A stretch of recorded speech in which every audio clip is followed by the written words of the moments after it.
grab a seat, a bite to eat, and settle right in. For hugs, snuggles, stories, and more, and so many sweet things in store.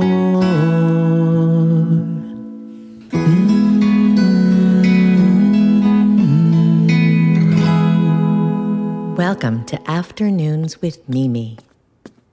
Hi, Mimi. Hi, kiddo. What's on the agenda for today? I want to play cars. Yes, of course. I'll get the big bin of cars out from the storage bench.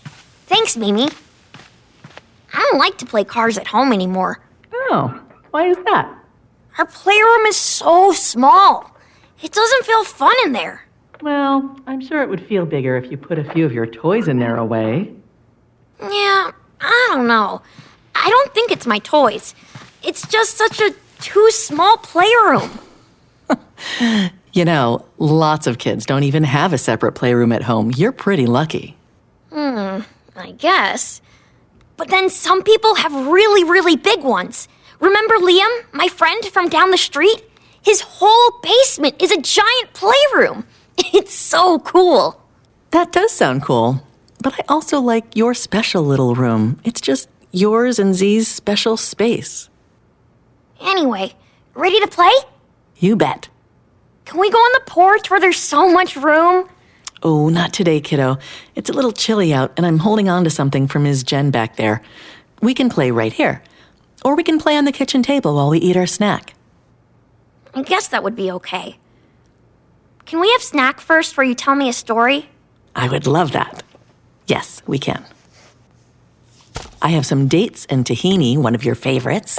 And over here, a care package from Uncle Joel. From Israel? Indeed. And it looks like he sent you some snacks. And I see halva, chocolate, some bamba. Ooh, even, what's this? A jar of charoset. It's a little early for that, but we'll save it for a special day. Mimi, there's so many things on the table now. There's barely any room for my cars. Well, let's eat first, and I'll tell you the story. Then we can clear the table to play. Deal? Deal. Date, please. Once upon a time... A long time ago. Exactly. In a faraway land. Called Planet Transylvania. Okay, we'll go with that. Here, take a bite. All right, so way out on planet Transylvania, there was a man with a beautiful house. 3 floors, shining white walls, a library, a big kitchen. A playroom? Sure, a playroom too. But the man wasn't satisfied. He didn't care about his beautiful house or his amazing family that lived there with him. Even with his parents, his best friend, a robot butler, and his niece and nephew in the house, he still had tons of room. He even hosted guests regularly. But he wanted more. Lord Mirage up on the hill has 5 floors in his house and a solarium. How am I supposed to get along without a solarium? Mimi? What's a solarium? A fancy room with glass walls to let in sunlight, I think. Oh. So, he had a big house, but he wanted a sunroom? Yes, he wanted a house just as big as his friend up the hill. Every day, the man huffed and puffed and grumbled about how much he wanted a bigger home. He wouldn't play with his dogs or eat breakfast with the other people who lived in the house. He just stewed over how much he wanted a big house with 5 floors. He needed a plan. He went to see the rabbi, who always had good advice. So, said the rabbi, you feel like your house isn't grand enough, is that it? Yes, the man replied. I will never be happy until I have as much space as Mirage does up the hill. Okay, said the rabbi. I know exactly what to do. Oh, please, said the man, I will do anything to earn that big, huge house. To start, said the rabbi, bring all of your plants and garden furniture inside and stack them in the living room. The man did that and returned to the rabbi. Great, said the rabbi. Now, for the next step. Bring your horse from the stable and take all of the bikes out of the garage. Bring all of them inside the house, too. The man tried to argue, but the rabbi insisted that he trust the process. Over the next few weeks, the rabbi had the man bring all of the neighborhood dogs inside, plus all of the extra supplies that couldn't fit in the synagogue's storage room, plus all of Mrs. McMorris's furniture. Her floors were being redone. Plus all of the basketballs from the JCC. Mimi? All the basketballs? This story is crazy. My house feels so crowded right now, I can barely think. I can't even see out the kitchen window when I take my morning coffee, the man complained to the rabbi. We're almost there, said the rabbi. Trust the process. And he sent the man away along with 7 massive crates from the museum's overflow storage. Wait, what? He has no room now. Do you want to know what happened? Yes.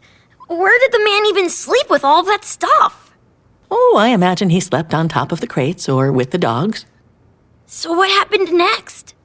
The next week, the rabbi stopped by with a few volunteers. The man watched as all of the basketballs were loaded up and sent back to the JCC. The extra supplies got packed up in a big truck along with Mrs. McMorris's furniture and sent where they needed to go. The bikes were moved back to the garage. The rescue picked up all of the neighborhood animals and set them up with forever homes. Finally, the man brought all of his plants and garden items back outside. He stepped back into his house and took a deep breath. Oh, Rabbi, he said, have you ever noticed how much space I have in here?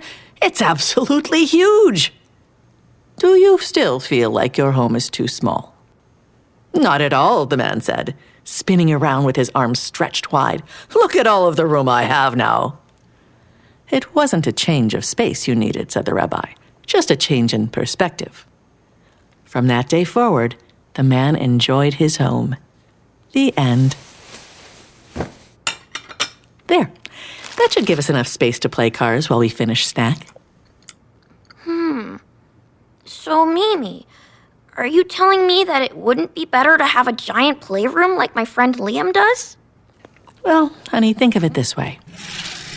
It's okay to want things like ice cream on a hot day, a nice gift for our birthday, or a special place to play, but we should also take time to be grateful for what we already have. Like you and me, and these beautiful snacks, and this little table to play cars on together. I guess it's like you said.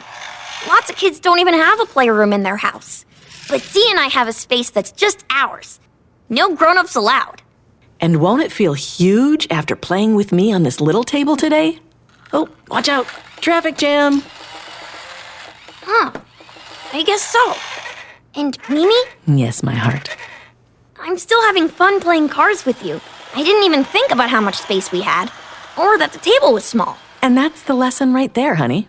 It's being happy with what you have, noticing the good, what's here, what you have. Delicious snacks, a grown-up who loves you, and a warm place to play, rather than what you might be missing but not need. I get it. Oh, Mimi? Yes? I think Maura J told me that story too. But in that one, they were on the moon, and there were space rocks and silly mustaches. Well, it's a very old story. I'm sure you'll have your own special version to tell one day. Maybe even to baby Z. Now, beep beep, big truck coming through.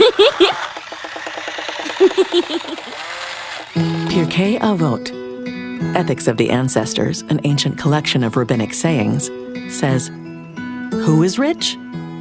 Those who are content with what they have. In Mimi's story today, a man pines after his neighbor's big house.